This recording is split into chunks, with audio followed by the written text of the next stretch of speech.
am president of the Traditional Arts Partnership. Not a note in my head and couldn't play anything, but they have given me the privilege of being their president. So we're starting with a sense of place. And I suppose I'm a child of the radio. I grew up with a radio, and I still love the sound of a person's voice without having to be distracted by looking at something moving. I love the sound of the spoken word. And the voices I grew up with, Sean McRaymond, Kieran McMahuna, but the one that I suppose was my favourite was Donegal Doolan. I loved Highways and Byways, and I loved his radio voice. But I heard a program one night where he was in Boston, and he was interviewing a retired police sergeant in the Boston police force, and he had left Mayo at 17. So he asked him all about his work in Boston, and when he was coming towards the end of the interview, he went back to Mayo and he said, "And you never went home?" And he said back, the old man said back to him, "Oh," he says, "I did, son, every night." And he started at the bottom of his loaning in Mayo, and he gave him the field names on both sides of the loaning up to the house, to a house that he hadn't seen from he was 17. So, you know, there's your sense of place and your sense of belonging. The latch is lifting. Oh, and here's the fair Anne Garvey. Come forward, Anne. You're in the house. Thanks for inviting me here today, Una. And it's wonderful to be here with so many of you this morning from so many of the townlands and beyond. So when Una first said to me, we're going to talk today about a sense of place or a sense of home, and what does that mean to you? So I suppose whenever I talk about a sense of place or a sense of home, it's a sense of where I feel a connection and where I feel that a sense of belonging and to what's important to me and where I get great comfort.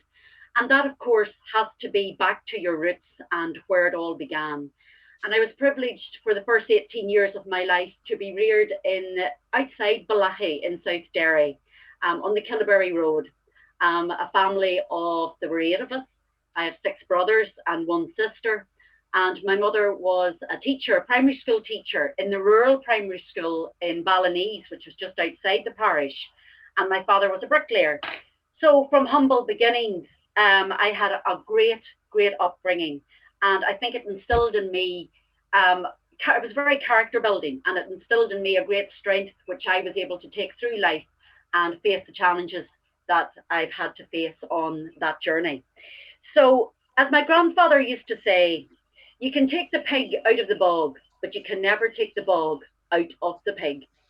And I suppose one thing that Balachi is famous for is our own poet, Seamus Heaney.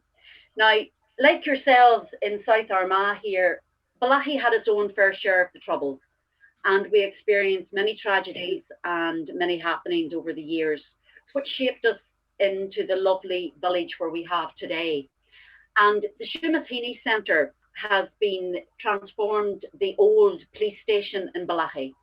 And not that I'm here for an advertising campaign for the Heaney home place, but whenever it did open and I was able to visit it, it did bring back a lot of memories for me as a child growing up, when I could see pictures of people that I would have recognized, seeing them at Mass or seeing them in the village, and their position or how they affected the poet's life.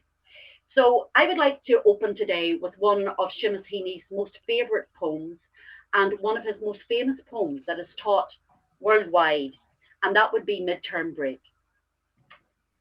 Midterm Break by Seamus Heaney. I sat all morning in the college sick bay, counting bells, knelling classes to a close. At 2 o'clock our neighbours drove me home. In the porch, I met my father crying. He'd always taken funerals in his stride, and Big Jim Evans saying it was a hard blow. The baby cooed and laughed and rocked the pram when I came in. And I was embarrassed by old men standing up to shake my hand and tell me they were sorry for my trouble. Whispers informed strangers I was the eldest away at school. as my mother held my hand in hers and coughed out angry, tearless sighs. At 10 o'clock, the ambulance arrived with the corpse, staunched and bandaged by the nurses. Next morning, I went up into the room. Snowdrops and candles soothed the bedside. I saw him for the first time in 6 weeks. Paler now, wearing a poppy bruise on his left temple. He lay in the 4-foot box as in his cot. No gaudy scars. The bumper knocked him clear. A 4-foot box. A foot for every year. Now, of course, we know that poem he was referring to his 4-year-old brother Christopher, who was so tragically killed by the car. But the baby in the pram, he talks about, the baby is his little brother Dan. And Dan and his other sister Anne, they were taught by my mother in Ballinese Primary School, because the family moved from where Seamus had gone to school in Annahorish, and the family had moved to the Wood, which was a big farm outside Balachi. And Mum was always telling me these stories because Sarah Heaney, who was Seamus Heaney's aunt, was the primary 1 teacher in Ballinese Primary School. And my mum taught a lot alongside her for 16 years. And Seamus Heaney, when he graduated from Queen's University, went and subbed in Ballinese Primary School for a term. So my mother taught alongside him. So whenever he won the Nobel Prize for Literature, he was invited back to Ballinese Primary School. Now, my mum had long since retired, but she told me this story, and reverts back to, you can take the pig out of the bog, but you can never take the bog out of the pig, because she said when she drove up to the school that night for this wonderful speech that he was going to give, and there were dignitaries from the inspectorate that were called, and everybody who was, somebody was invited. So Mummy was retired at that stage, and she was chugging back up into the old pad, back into her old parking space. And she noticed this car coming behind her, this rickety car coming behind her. And who was it? Only the bold Seamus Heaney in his brother Hugh's car. And the front door of the car was attached by a piece of baler twine. So he parked alongside Mum, and he put the hand out and came out off the car and said, "Hello, Mrs. Kearney, and how are you?" Now, Frank Mitchell, or Frank McCrory as he was then, was only a young journalist. And he came bounding across with the UTV contingent, to get an interview with the Seamus Heaney. And he said to Frank McCrory, "You just wait a while, just young man." He said, "I'm speaking to Mrs. Kearney here, and she's a longer friend than you are." So he just said, "Just step back, I'll speak to you in a minute." So he escorted my mother to the door. And what did he do? Only he went around the back of the school and went in the child's entrance and got into the assembly hall and avoided Frank McCrory, who had a job then trying to get an interview with him by the end of the evening. So it just shows you, he was a very humble man. And he, coming up to Mother's Day now on Sunday, he had a wonderful connection with his mother, being the oldest of the family. And one of the sonnets, he wrote some beautiful sonnets. And this book today that I teach to my own students is the Hall Lantern that he wrote. And he dedicated 8 sonnets to his mother, Kathleen. And this one resonates with me because I remember on many an occasion folding the sheets, and I do try to get my daughter Kira to fold them with me, and she says, "Why you iron sheets, I'll never know." But she folds them with me nevertheless. So the one that I would finish with you today is Sonnet 5, taken from the Hall Lantern, Clearances. The cool that came off the sheets just off the line made me think the damp must still be in them. But when I took the corners of the linen and pulled against her, first straight down the hem and then diagonally, then flapped and shook the fabric like a sail in the crosswind, they made a dried out, undulating thwack. So we'd stretch and fold and end up hand to hand for a split second, as if nothing had happened. For nothing had that had not always happened beforehand. Day by day, just touch and go. Coming close again by holding back in moves where I was X and she was O. inscribed in sheets she had sewn from ripped out flour sacks. And so I would like to finish off today with a quote that Seamus Heaney has said, if we can winter this out, we can summer anywhere. And maybe after lockdown and all the restrictions have been lifted, we can maybe put Zoom away in the corner and get back to the Céilidh house and start having a bit of crack with all our friends and reuniting with all the old stories from the past. So I have been so lucky to continue enjoying my sense of home here in South Armagh, because the people mirror the manner of the South Derry people in being genuine, decent country people. And with that in mind, I am going to pass you over to another genuine, decent country person who's probably stunned, as it's the first compliment that I think I probably have ever given him. But today I'd like to pass you over to my good friend, Liam Hanaway. So where's the only ones we've seen? They can't see any of the rest of the people. Don't know, Anne, whether I can speak after that. After the view she gave me on top of Steve Gullion 2 or 3 Saturdays ago when we were foundered. But anyway, listen, it's great to be back in the Céilidh house again. There's a great crowd in tonight, and I suppose it's a great opportunity to give you what I believe is a sense of place. And I suppose I'm going to take you down to the most beautiful part of South Armagh, down around the greater Slay area, and I see the A's bulging in Una Walsh's head there. But anyhow, she has the last say in the Céilidh house tonight, so she'll probably get her own back on me.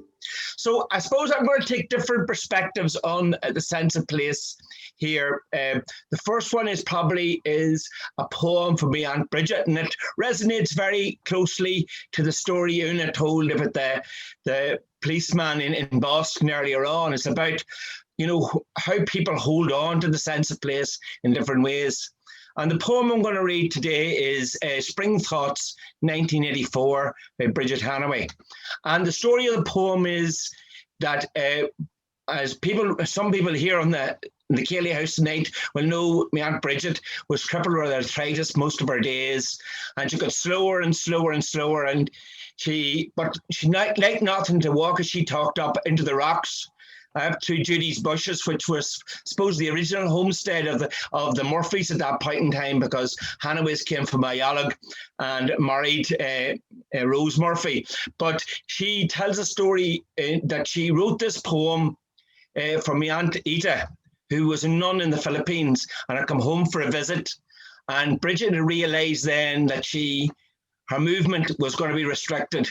And she wrote this poem and gave it to Ita and told her to open it up when she was on a journey back to the Philippines.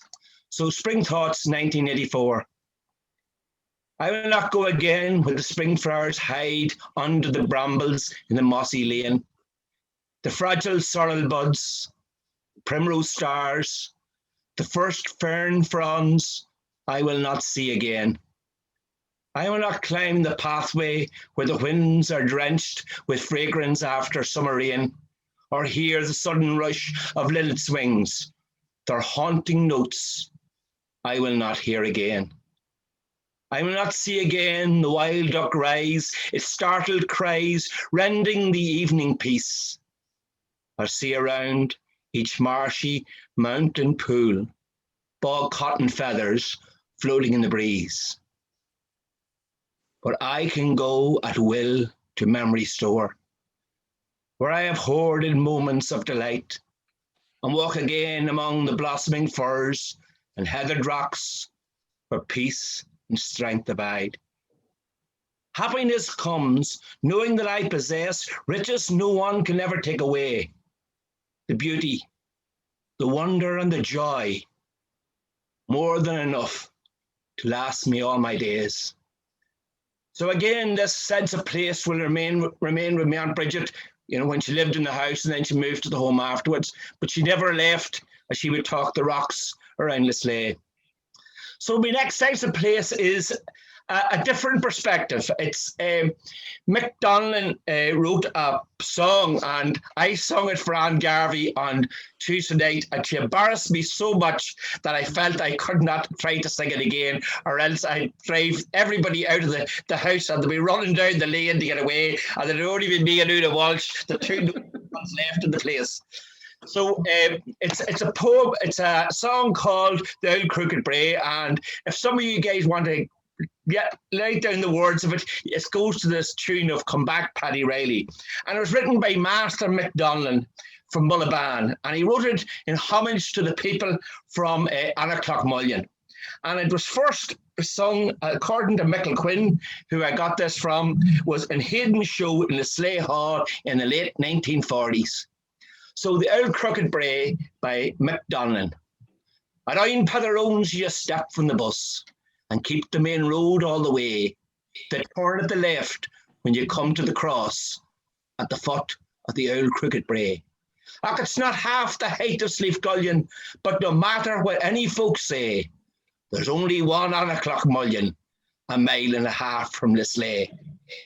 Now Mac took a trip in the summer by plane away to the far USA, and he found that New York was a stunner with its lights, a lovely Broadway.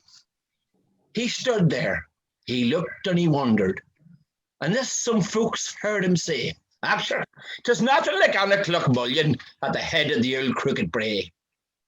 But poor Mac took a chill from the weather, and this brought an end to his day. And the neighbours all gathered together, respect to his soul for the play. He stood by the side of St. Peter, and he says, "Your golden harp I can't play, but I'd rather be an Annaclochmullion at the head of the Old Crooked Brae." Now Churchill and Stalin, they met in Tehran, drunk brandy and vodka all day. Says Stalin to Churchill, "You're a fine fighting man, and you've got plenty to say. When I finish with Hitler, I'll attack Mullaban, and then I'll drop down on the sleigh. But I hear there's tough boys in Annaclochmullion at the head of the Old Crooked Brae." That's dedicated to the Annaclochmullion ones in the Céilidh house tonight, and I know they're rough boys, so they'll be soon clearing the place out. So my last contribution to A Sense of Place was when we were talking about what we do for the Sense of Place, I said we need to get a singer in about it. And I said one of the nicest songs about somebody who recognises their sense of place was Stephen McNulty's song Sturgeon Brae. And I phoned Stephen to see could we use the song and would he come on and sing it. But he said no, due to work commitments, he'd love to be here tonight. And anyone that knows Stephen, he's the most ready young fella to come out and play. Not a young fella anymore, I should say, but most ready fella to come actually and contribute to all community events. But he started to tell me about the background to the song Sturgeon Brae. And he said the Sturgeon Brae meant a lot to him. It's been a song that he had been working on for several years. But Sturgeon Brae meant a lot to him because, first of all, when up Sturgeon Brae, he went to Mass and he went to the youth club and he went to see his friends when he went up Sturgeon Brae. And when he went down Sturgeon Brae, he was going to school or he was going to fish in the lake or he was going to head into Newry to do shopping. And he also said going to the late Mass, when he missed the Lisleigh Mass, then head to the late Mass in Camla, which was all about 11 o'clock. But he always said the beauty of Sturgeon Brae, when you were coming out in Sturgeon Brae, especially on a beautiful summer's day, in terms of the sun onto it, meant a lot to him. And then he also, too, in conversation with his two brothers who went to Australia, recognised that they never really forgot Sturgeon Brae, and they would always say they're coming home for the summertime, coming from Australia, from Sydney in Australia, home to Lisleigh, and then they'd be going back again. And again, there's that sense of loss. So the song resonates about Stephen's view of Sturgeon Brae, but also that of his brothers. So Una, over to you. Roll her now, and let's hear Sturgeon Brae by Stephen McNulty.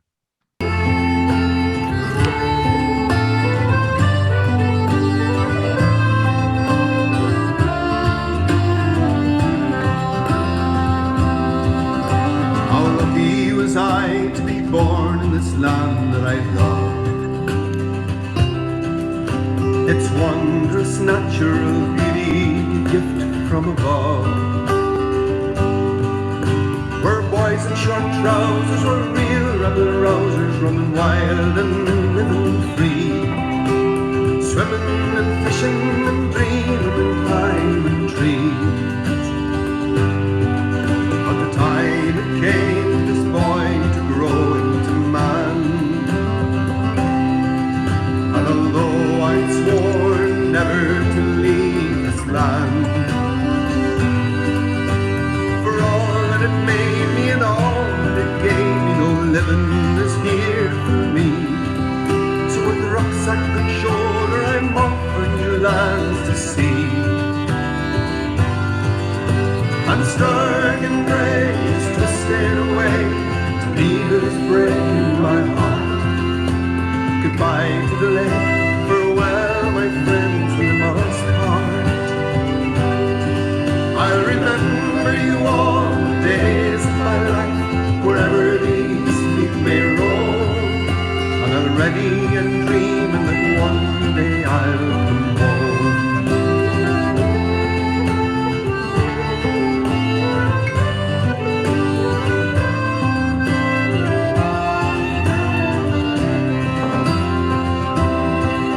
To this land of the free, I owe you in so many ways.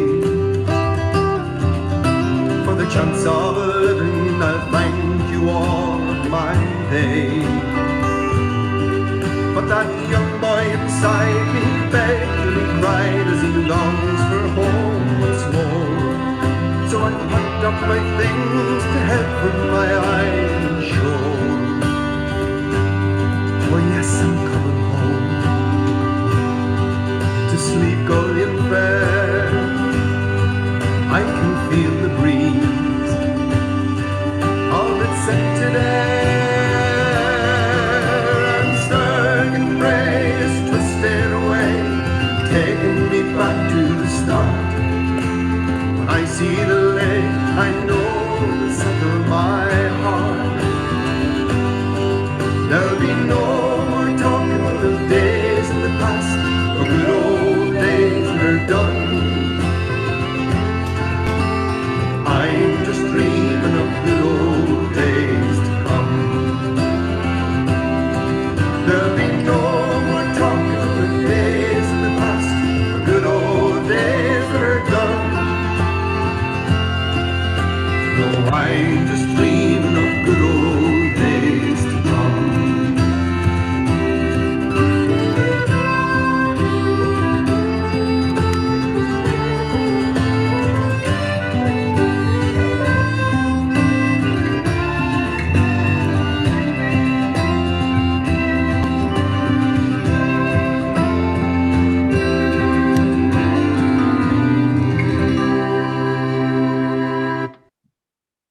So anyway, that's Stephen McNulty all the way from Sturgeon Bray for you now. And talking about Martha Donlan from Mullaban, look at who's after Latin in the white hair on himself, Martha Campbell from Mullaban also, to carry on the teacher connection.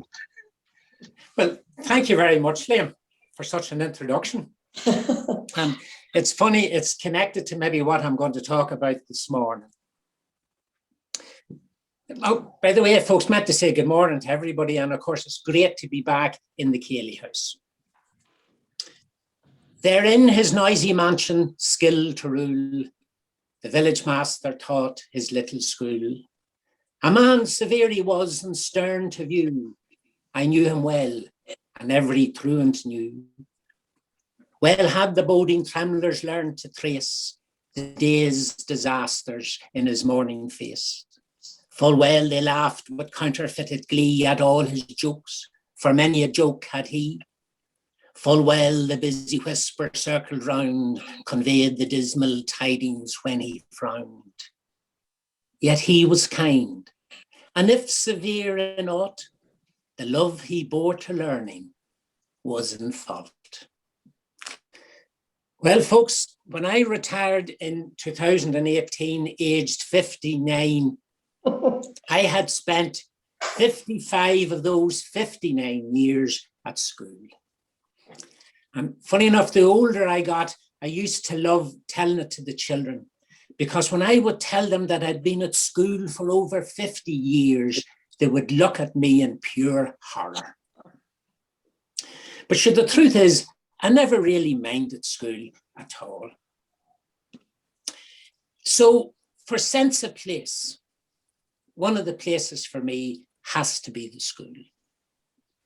I started school in Mafona Boys in Mullaban, and sure, I was happy there. And I said when we were opening up the first Céilidh house at the introduction before everybody was in, that maybe two of the people who taught me were in the Céilidh house. That was Pius Turney and Mary Murphy. Of course, she was Miss McCreesh in those days. And they did teach me and they taught me well.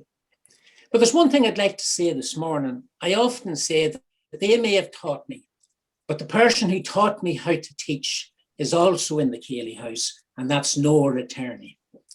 Back in the days when she mentored me in the early days in Mullaban.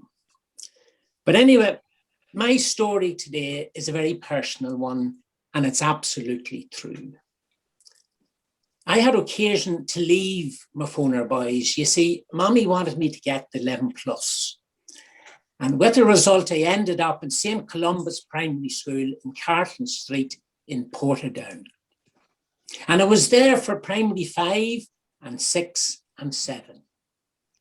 And the 3 years that I was there, I was taught by the same man, a man called Seamus Gribben. Now, we of course called him Master Gribben. And I'm pleased to say he's alive and well today. And strange enough, anytime I meet him, I still call him Master Gribben. Now, he was a teacher of the 60s. He would have used the cane and that, but he was a very fair man, I have to say. And there were a lot of things about him and his teaching that I loved. Every day at about 20 to 3, we would pack everything up. The school bags would be closed. We'd get the coats, they'd be on the back of the desks, and he'd read to us from a book. I can still name all the books he read to us. And back in those days, Charlie and the Chocolate Factory and Danny, the Champion of the World, were magical to us. Now, there were parts of the days I wasn't that fond of. And I have to say, one of them was when we were doing arithmetic. Oh, we had a book, I'll never forget it. 2 grade arithmetic, book 2. It was a small red book, sort of sized A5, they would call it now. But what it was a book with pages of sums. And boy, was it the bane of my life. Because in those days, you had to copy the sum out into your book. You had to do the sum. And if you got it wrong, you had to rub it out and start it all over again. And by God, I used to look and think to myself, my heavens. Now, Master Gribben was a very neat and tidy man. And his desk was always tidy. And behind him, there was a bookshelf. And on that bookshelf, he kept all his teacher's books. And he had a book called 2 grade arithmetic, book 2 with answers. It was the exact same as our book, but there was a small sliver of blue pages at the back that contained the answers to every sum. And when I was a wee boy sitting in that class, I used to look at that book and I used to say, if only I could get my hands on that book, my life would be so much easier, especially when I was at home doing the homework. Now, when I was in Portadown, I lived with my granny during the week, and her granny was a very holy woman. She's what you would call a daily communicant. And she took me to novena devotions every Monday night, and she took me to Holy Hour on a Thursday night. And sure, as a result, I was as holy as a riddle myself. And I used to pray hard, and I used to pray earnestly that God would send me a copy of 2 grade arithmetic, book 2 with answers. But P5 came and went, no book 2 with answers.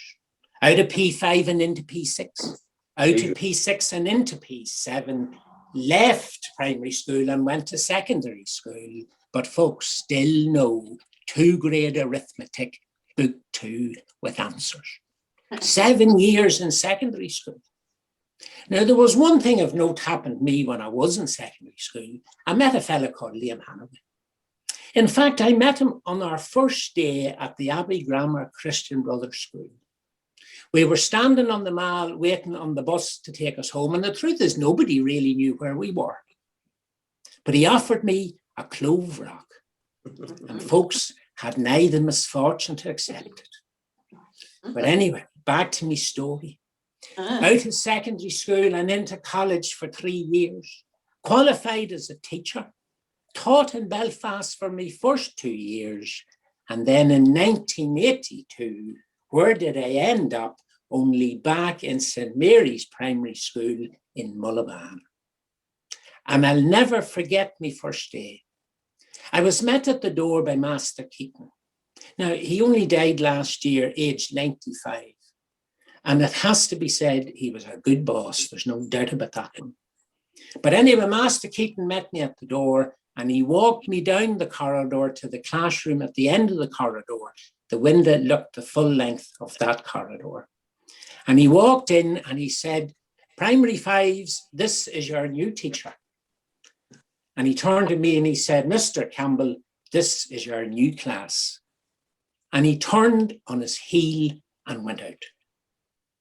And there I was standing looking at 33 primary fives. And 33 primary fives were sitting looking at me. And I hadn't one notion what I was going to do next. But sure, I walked over to the teacher's desk, and you'll never guess what was sitting on it. Only 2 grade arithmetic, book 2 with answers. Now, the children must have thought I had gone crazy, because I lifted the book and I looked up to heaven and it said, "Well, God, you took your time, but you answered me prayer." And folks, the truth is, as I stood in that room holding that book, I knew that everything was going to be okay. And so it was. At all of these sessions, I've talked about my father. Now, my father's schooling days were something completely different. When we were children, we used to love when he would talk about being at school, and especially when he would tell us the things that the teacher said to him. My favourite always was, "I'll plaster you on the wall like a snapper, you shivering shite." Now, we never knew whether to believe my father or not. But after Daddy died, Dr. Rory O'Hanlon, a classmate and friend of my father's, who of course was Minister of Health in the Free State government and went on to become Can Corlia in the Dab, he was given a talk over in Céilidh on his schooling days, and I went to it. And I'm telling you, he told nearly all the stories that my father had told about his schooling days, except for one. There was a family of boys, you see, were taken away from the school. There was some sort of a fallout between the father and the master, you see, and they were taken away. But there was a day, you see, that their school was closed and Mafona Boys was opened, and they decided that they would pay a visit. And they arrived and they were outside and they were tampering with the master's car. And as Daddy always said, some tout in the back of the class squealed on them. And Master heard, he ran to the door, and when he got to the door of the school, the boys scarpered. And he shouted after them, "That's right, run boys, run. Skipper runs, but a good shite stand still."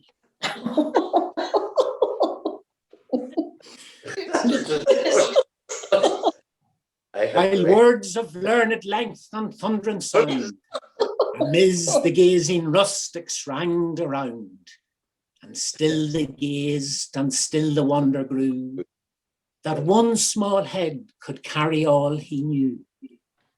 But past is all his fame, the very spot where many a time he triumphed is forgotten. One of my sense of place, one of them. So anyway, not to be outdone, I'm going to finish with my father. And sure, who better to finish with? So sit back and enjoy. And as I said at the very start, if Una's in the corner of the Céilidh house, maybe you'd roll it for us, Una, or as Gayborn would have said, roll it, Colette. On the Hippasleeve Gullion mountain of the Heart Ballard, there lived two women. And I'll tell you what they'd done for 45 years. They conveyed one another to first mass in Mullaban every Sunday morning. Walked and talked the whole way over, walked and talked the whole way back, and talked all during mass as well. Lizzie and Bridget was their names. The one Sunday morning they went over to mass, and when they went over, the chapel was full up of young people. Our ma was going away to get bet someplace the same Sunday. And the very minute mass was over, there was a stampede for the door. And Lizzie and Bridget got waylaid in the crowd, rent asunder. And when Bridget got out to the chapel gate, what the blazes do you think was Lizzie doing? She was standing there talking to two returned Yanks. Great big Yankee man, about 6'4", with a white hat on him, smoking a cigar the size of a potstick. And a nice neat little bit of a Yankee woman with short sleeves on her and a great big glossy handbag that you could put 2 bales of straw in if you were badly stuck. And God bless the mark, 2 elbows like 2 corkscrews. But Bridget got out to the gate, didn't want to be standing looking at Lizzie with her mouth open like a melodeon. She walked on. And in no time at all, Lizzie overtook her on the road. And when Lizzie overtook her, Bridget turned round and says, "Who was the great swells you were talking to at the chapel gate this morning?" "Oh, you'll not believe it," she says, "when I tell you. Home from America and knows our Michael's Pat without New York," she says, "and they're coming up to see me on Tuesday evening." "Oh, Lord," says Bridget, "that'll put you to a deal of bother. As jealous as the devil." "Bother," she says. "What bother will it put me to?" "Oh," she says, "you'll have to wheel out the bicycle in the morning and get into the town," she says, "and buy a bottle of whiskey for them," she says, "and buy meat for them and buy cakes for them," she says, "for the devil in hell wouldn't stuff them old Yanks whenever they come home. The Lord have mercy on me mother and father had them home in 1933 and we didn't get the better of them yet." This was the year before last. "They'll put me to no bother whatsoever in this world," says Lizzie, "for I'll tell you what I have yonder at the house. I have a gander that was left on me hands at Christmas," she says, "and I'll go home now," she says, "and I'll catch him," she says, "and I'll neck him," she says, "and I'll pluck him," she says, "and I'll gut him," she says, "and I'll stuff him," she says, "and I'll roast him," she says, "and I'll have him for the Yanks whenever they come." And home she went and she caught him and she necked him and she plucked him and she gutted him and she stuffed him and she roasted him and she had him 6, 7, 8, 9, 10, 11 o'clock come on Tuesday evening. No Yanks appeared. And the following Sunday morning she went over the road and she met Bridget, and the first thing Bridget said to her, "Well," she says, "how did you get on with your visitors when they come?" "Oh," says Lizzie, "they never darkened the door." "Oh, what did I tell you?" she says. "And I suppose the board went bad on your hands." "Oh no," he says, "the board didn't go bad on me hands." "Oh well," she says, "so you had to give him away." "No," she says, "I didn't give him away." "And what in the name of God did you do with the gander?" "I ate him," she says, "myself." "The whole gander yourself?" "I did," she says, "not a bit of bother on me." "Oh, the Lord save us," says Bridget, "me heart will stop," she says, "for a woman to do the likes of that. What harm was it for me to eat what I reared up from a goose egg?" "Harm," she says, "you're an ignorant woman. Pride covers lust and your gluttony, envy and sloth. Gluttony," she says, "one of the 7 deadly sins, stuck in the middle of them," she says. "Get away from about me," she says. "If you fell with me on the road, you'd be on the lowest hob in hell before I could get the priest for you," she says. Poor Lizzie, if she had to be stuck with a penknife on the road, she wouldn't have dropped one drop of blood. She was that taken in. Went to the chapel and didn't hear what the priest said with annoyance. Went home, couldn't sleep Sunday night or Monday night, Tuesday night or Wednesday night. But Thursday night, be good luck, was confessions for the first Fridays. Over she went. Chapel full up. And the priest in an awful hurry, he was letting them in and out just like shuttlecocks out of the confession box. No good at all to an old man in mortal sin. You see, there was a card playing in the hall the same night and the priest was mad afire to get away up to it. And after a lot of jostling and pushing, she got in. And when she got in, he said, "How long is it since your last confession?" "Well, now, Father," she says, "just the month," she says, "sure, I'm doing the 9 Fridays now for 45 years. "Oh, very good indeed, 45 years. "Now, what do you remember from your last year?" "Well, I committed one of them deadly sins, Father," she says, "the one that's stuck in the middle of the 7 now," she says, "and do you know what, all the crowd and everything," she says, "and it's out of me head. You'll have to give me a minute now," she says, and he was fidgeting for he was in a hurry for to get up to the cards. She says, "Oh, I committed adultery." "I am indeed aggrieved to hear this confession this evening, especially from a woman in the autumn of her life, after doing the 9 Fridays for 45 years. Oh, he's a lovely man in the box. What in the name of all that's merciful come over you to do such a thing?" Well, there he was, Father, laying above on the table with his 2 legs up. And him nice and brown. And I put my hand over, she says, and when I got the taste of it, she says, "The devil took me."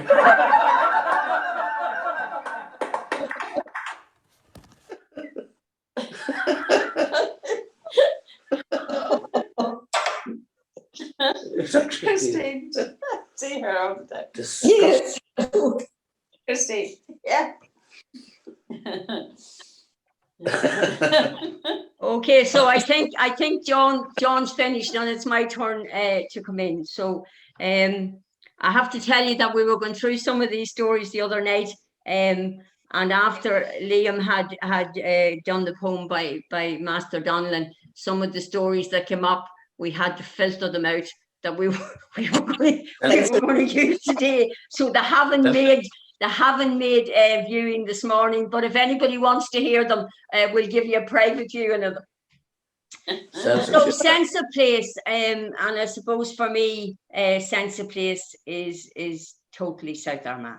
There's an old Spanish story that says that there's a certain spot in the bull ring, and that if the bullfighter makes that spot, he can't be killed by the bull. And if I'm away and I'm coming back home by the Newton side and I turn at Welsh's Crossroads and come up across the top of Carrimannan and you see the back of the wee dappled hills that are the Ring of Gullion, then somehow I feel the same. That if I make it back into that part, into South Armagh, like John Campbell and the answer book, everything's going to be all right. Yeah. So some of it, I suppose, for sense of place is about memories. And the first poem that I remember knowing, and I have to have learned it at home because I know I didn't learn it in school, and I certainly for a long time afterwards didn't know what it meant. But that was Little by Blue. The little toy dog is covered in dust, but sturdy and staunch he stands, and the little toy soldier is red with rust, and his musket molds in his hands. Time was when the little toy dog was new, and the soldier was passing fair, and that was the time when our Little by Blue kissed them and put them there. Now don't you go till I come, he said, and don't you make any noise. So toddling off to his trundle bed, he dreamt of the pretty toys. And as he was dreaming, an angel's song awakened our Little by Blue. Oh, the years are many, the years are long, but the little toy friends are true. And faithful to Little by Blue they stand, each in the same old place, awaiting the touch of a little hand, the smile of a little face. And they wonder, as waiting the long years through, in the dust of the little chair, what has become of our Little by Blue since he kissed them and put them there. And I know I heard that at home in the house. It's dangerous to try and follow John Campbell with stories, but My great uncle, John McKeever, was a postman in the 50s at the time of the post on the bicycle, under the watchful gaze of the postmaster at Silverbridge, Henry Carher. Now, probably two people more different in their allegiance to the post office would be hard to find than Henry Carrer and my Uncle John. John had a light, what my mother would have said, he had a light heart. I remember him coming late one night from Garvey's, as Mommy described, as full as a workhouse pole. And I'm telling her, put them children up to the sea me. And he's the first man I saw dance across a brush. And as she said, full as a workhouse pole and still could do it. But John was out on this bicycle. Henry was safely inside the bridge, out of the cold and the rain. And John had two big problems with the delivery of this post. And we are blessed in South Armagh with hills. But John didn't see them as a blessing. That was a difficult one now. Every turn he went round, there was another hill getting bigger and harder. And the other thing that we were blessed with at that time were long loanings. We lived in a long loaning in Tullydonald, almost a mile long, and there were 14 houses on it at one stage. So John had to make a decision about the delivery of this post. So he decided that people really wouldn't be welcome, like they wouldn't be wanting post every day. And if they were getting post every other day, and if they were on a big hill, even into the third day, they would do fairly well out of it now. But he kept one step ahead of Henry. And he always arrived back cheerful and well on his bicycle with an empty mail sack. Until one very genteel lady living on the side of one of John's worst hills kept an eye out on this post and decided that she wasn't receiving the post that her status should allow her to do. And she put on her coat and her hat and she took herself out to Henry Carher to make a complaint. And in the middle of making the complaint, John pulled up whistling and the cap on the side of the head and the empty sack on his bicycle and arrived in. And Henry started to reprimand John about what this lady had told him and the fact that she wasn't receiving her post the way she should do. And she butted in every so often to keep the story going. And she said she did. And John said, no, all the post that he had was delivered as he got it. And he was definitely nothing that wasn't delivered. And she said, well, she had been expecting a parcel and it hadn't arrived. And he said, no, there was no parcel. She said, I'll have you know, John McKeever, she said, I was expecting a priest. Ah, well, Jesus, Mum, he says, you didn't think he was coming in the parcel.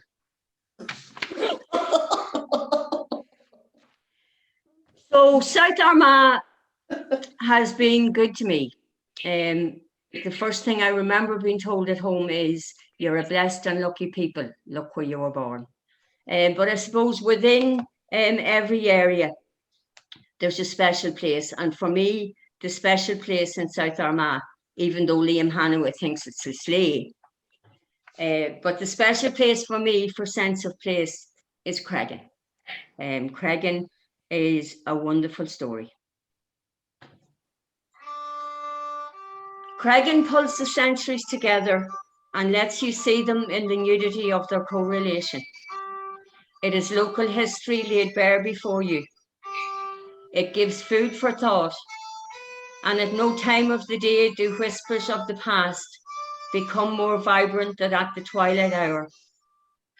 Cregan of the princes, Cregan of the Irish chieftains, Cregan of the Cromwellian landlords, Cregan of the Gael, Cregan of the Gaul, Cregan of the poets, Cregan of the outlaw, Cregan of the priest hunter, Cregan of 98, Cregan of the famine, Cregan of the land league, Cregan of the clergy, Church of Ireland, Presbyterian and Roman Catholic, Cregan of the countless thousands of ordinary people. We are killing Cregan. On the cray of Cregan churchyard, I slept all night in woe. With the rise of morn, a maiden came and kissed me bending low. Her cheeks had the blush of beauty, her tresses the golden sheen. 'Twas the world's delight to gaze on the face of that fairy queen.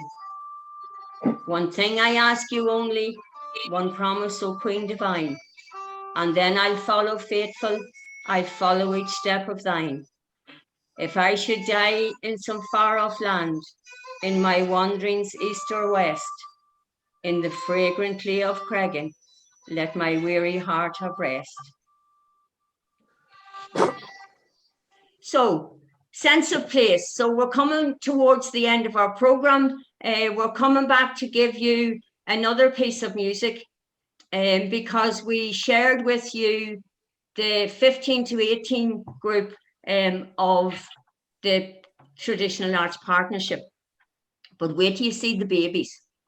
These are the under 12s that any area can produce this with under 12 children.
We're opening this morning with music by the Traditional Arts Partnership 15 to 18 age group.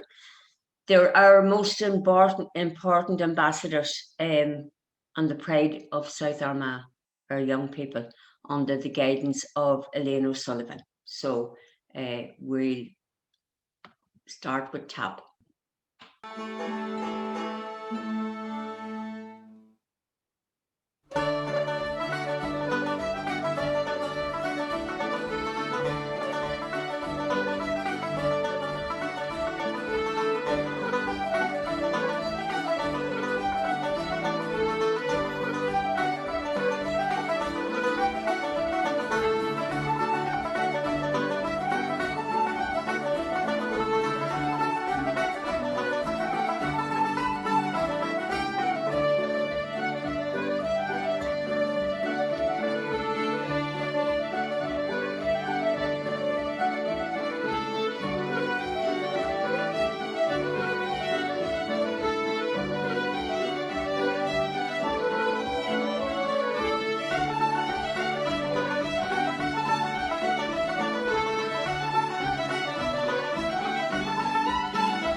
there you are. We're coming to the end of our Céilidh House.